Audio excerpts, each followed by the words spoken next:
하나님의 말씀은 사도행전 2장 40절에서 41절의 말씀입니다. 그 말을 받는 확증하여 권하여 가로되 너희가 이 패역한 세대에서 구원을 받으라 하니 그 말을 받는 사람들은 세례를 받으매 이날에 제자의 수가 3,000이나 더하더라. 아멘. 할렐루야. 서로에게 평강의 복을 기원하는 마음으로 샬롬 인사 나누시기 바랍니다. 샬롬. 샬롬. 토요일 새벽 기도에 잘 나오셨습니다. 벌써 내일이 주일입니다. 정말 한 주가 얼마나 빨리 지나가는지 모르겠어요. 내일이 며칠이죠? 10월 20일. 10월도 벌써 이제 종반을 향하여 가고 있으니 우리가 타임머신을 타고 연말을 향하여 계속 질주하고 있는 것 같습니다. 내일을 준비하시는 오늘이 되시기를 바랍니다. 오늘 본 말씀 40절 다시 한번 같이 읽겠습니다. 사도행전 2장 40절 말씀입니다. 시작. 또 여러 말로 확증하며 권하여 가로되 너희가 이 패역한 세대에서 구원을 받으라 하니. 이 패역한 세대에서 구원을 받으라. 패역하다는 게 뭐죠? 패역하다는 것은 부패한 세대, 거역하는 세대, 창조주 하나님, 하나님의 은혜와 사랑을 깨닫지 못하고 하나님을 거스리고 반역하는 세대를 말합니다. 우리가 살고 있는 세대가 바로 패역한 세대입니다.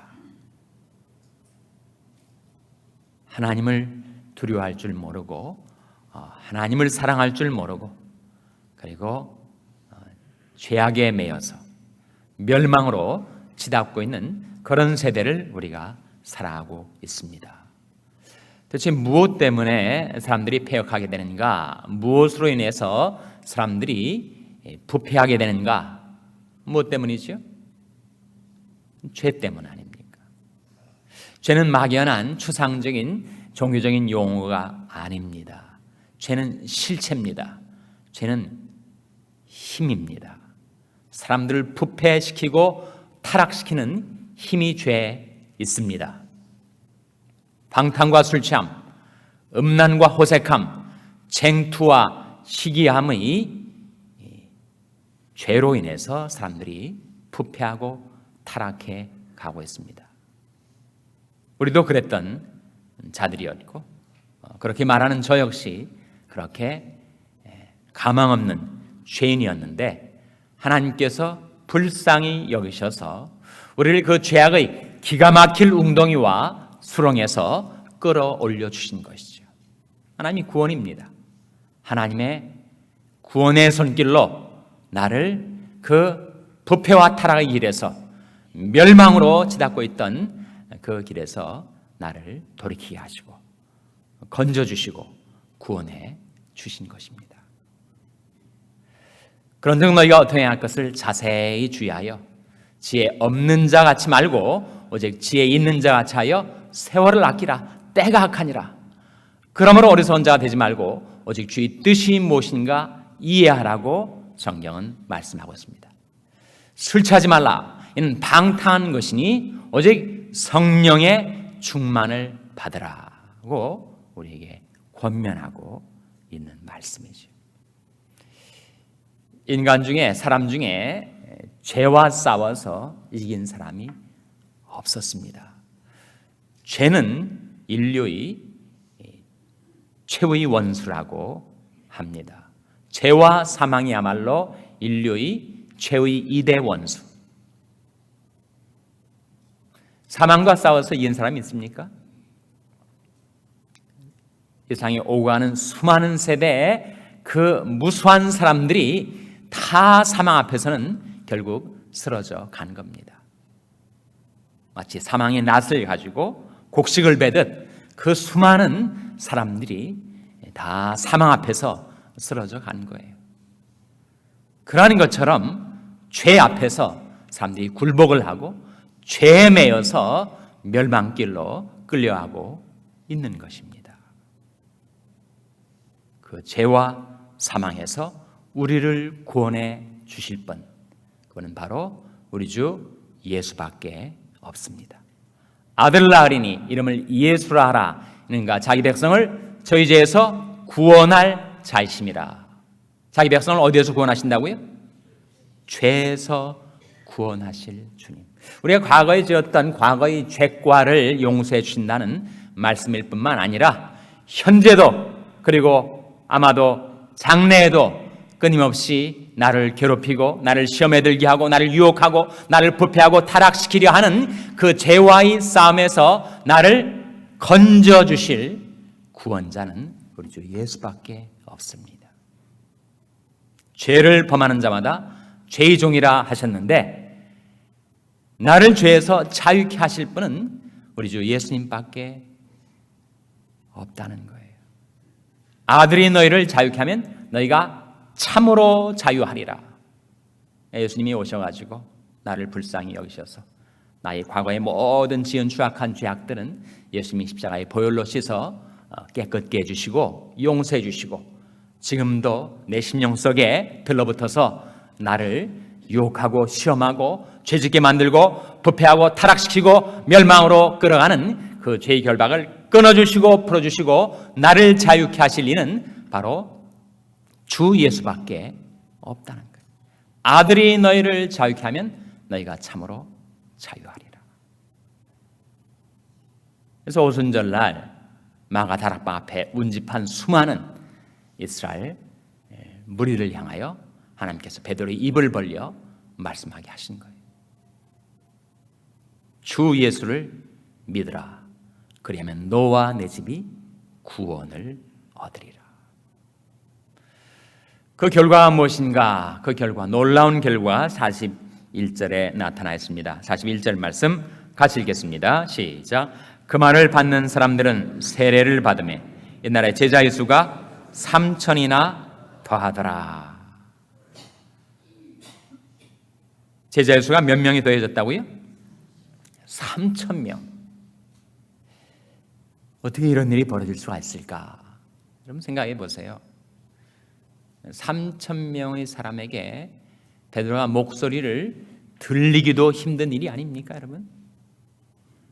우리 본당이 한 800명 정도 꽉 차면 앉을 수가 있는데 3,000명이면 4배 아닙니까? 이 본당의 크기의 4배가 되는, 거기에 가득 차 있는 사람들에게 목소리를 전달하기도 어려운 일인데 3,000명이 회개하고 예수 믿어 구원받고 세례받고 제자의 수에 더지게 된 역사, 이것은 정말 초자연적인 역사 아닙니까?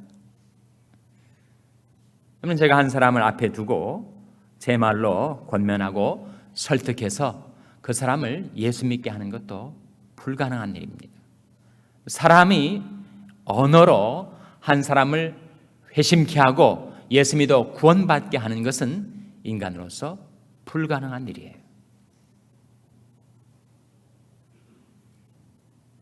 전도하다가 그래서 싸우는 경우가 있습니다. 누가 옳은가?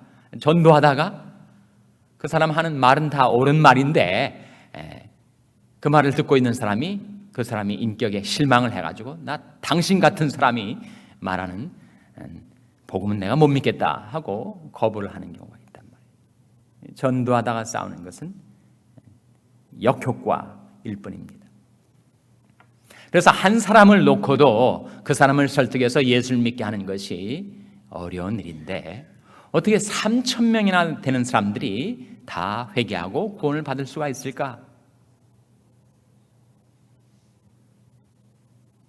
그것은 그 오순절날 임하신 성령의 역사 아니고는 설명이 될 수가 없습니다.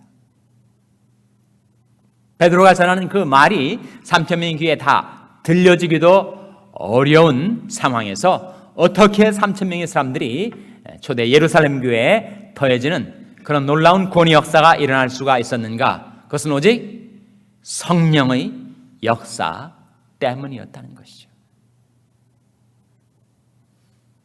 베드로는 우리와 똑같은 실수도 많고 혈기도 많고 특별히 다혈질적인 그래서 정말 오르락내리락 하고 좌충우돌하던 사람이었는데 어떻게 베드로를 통해서 초대 예루살렘 교회 3,000명이 구원을 받는 이런 놀라운 부흥 역사가 일어날 수가 있었는가? 예수님의 약속 때문입니다. 베드로가 큰 불시험을 받아가지고 예수님을 부인하게 될 것을 주님이 내어다 보시면서 베드로에게 이런 말씀하셨어요. 시몬아 시몬아 보라, 사단이 밀가루로 타려고 너희를 청구하였으나 내가 너를 위하여 내 믿음이 떨어지지 않기를 기도하였느니 너는 돌이킨 후에 내 형제를 굳게 하라. 주님께서 베드로를 위하여 기도하신 거예요. 그 믿음이 떨어지지 않기를 위해서 그가 시험을 당해서 주님을 부인했지만 그러나 그가 돌이킨 후에 내 형제를 굳게 하라 하신 말씀대로 주님께서는 시몬 베드로를 돌이키게 하시고 그를 다시 사용하셔서 3,000명이나 구원을 받게 하는 그 일을 위해서 베드로를 쓰신 거죠. 베드로가 주님께 쓰임받는 도구가 된 것입니다.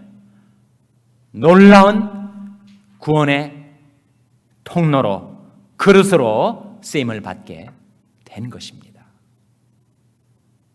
그것은 인간 베드로의 능력이 결코 아니었고 그것은 성령의 능력으로 이루어진 것입니다. 사실 이 역사를 예수님께서 미리 예고하신 적이 있어요. 네가 내가 한 것보다 더 큰 일을 할 거다. 우리 복음서를 읽어보지만 예수님이 말씀을 듣고 3,000명이 구원받았다 이런 기록이 없지 않습니까?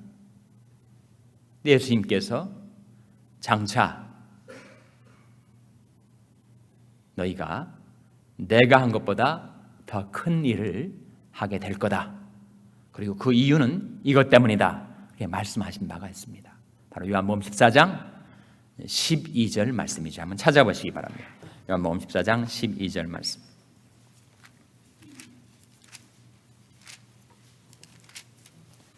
신약성경 172면 요한복음 14장 12절 말씀 찾아서 우리 한번 같이 읽겠습니다.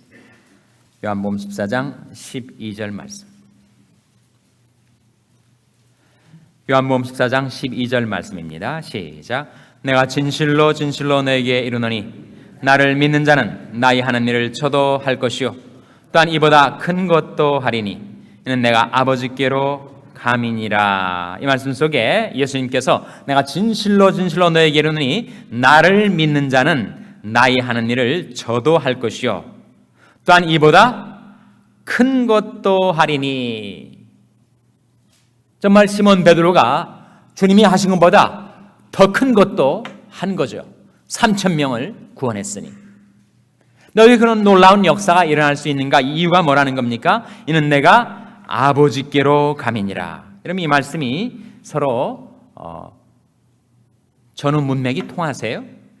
이보다 큰 것도 하리니 하는 말씀하고 이는 내가 아버지께로 감이니라 하는 말씀이 어떻게 연결이 되는 것입니까? 예수님께서 아버지께로 간 것이 어떻게 예수님이 한 일보다 더 큰 일을 제자들이 할 수 있게 되었다는 말씀일까요?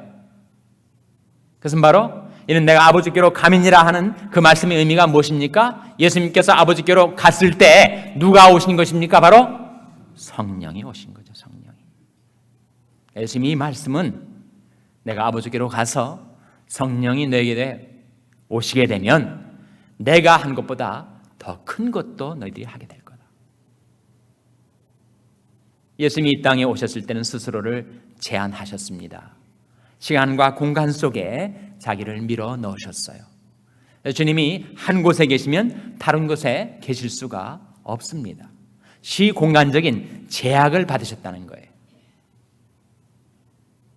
그러나 우리 주님께서 하늘 아버지께로 가시고 하나님 영광의 우편에 앉으셨을 때 우리 주님께서 하나님 아버지께 성령을 받으셔가지고 이 세상에 성령을 보내신 거예요. 그래서 성령의 권능을 받은 자들은 예수님이 하신 일보다 더 큰 일을 하게 될 것이라고 예수님이 미리 말씀을 해 주신 것입니다. 그래서 그것은 오순절날 임하신 성령의 강림으로 이루어진 전적인 성령의 역사였습니다. 우리도 마찬가지죠. 한 사람도 설득해서 예수 믿고 구원받게 못하는 무력한 우리들이지만 우리에게 성령이 임하셔서 우리가 성령의 권능을 받으면 우리를 통해서도 놀라운 일들이 벌어질 수가 있다. 그런 약속과 희망을 주고 있는 말씀이 아니겠습니까? 어떻게 하면 우리가 성령의 권능을 받을 수 있죠? 성령은 은총과 간구의 영이십니다. 다시 말하면 성령은 기도의 영이세요. 그래서 성령의 충만을 받고자 하는 자는 기도하지 않으면 안 됩니다. 기도할 때 성령이 우리에게 임하세요. 기도하는 심령에 은총과 간구하는 심령이 임하게 되어 있습니다. 우리 샬롬교회가 이 시대에 이 패역한 세대에서 하나님이 천하보다 귀히 여기시는 한 사람 한 사람을 구원해서 우리에게 놀라운 부흥의 역사가 일어나기를 우리가 바라고 있는데 그것이 어떻게 이루어질 수 있는가?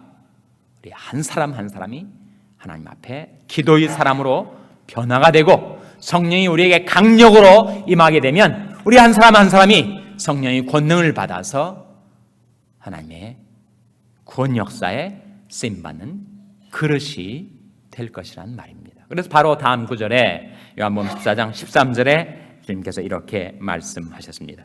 요한복음 14장 13절 말씀 같이 읽겠습니다. 시작. 너희가 내 이름으로 무엇을 구하든지 내가 시행하리니 이는 아버지로 하여금 아들을 인하여 영광을 얻으시게 하려 함이라. 너희가 내 이름으로 무엇을 구하든지 내가 못한다고 하셨습니까? 내가 시행하리니. 주님이 시행하시면 되는 겁니다.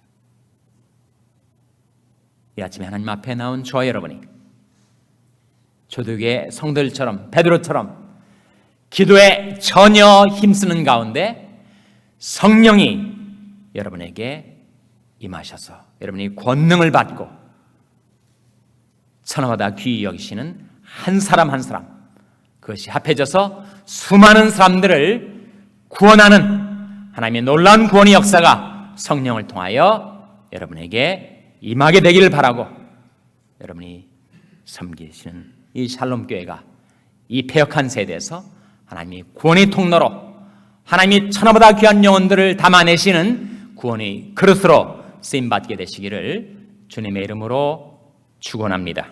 기도하시겠습니다. 오늘 말씀을 기억하며 하나님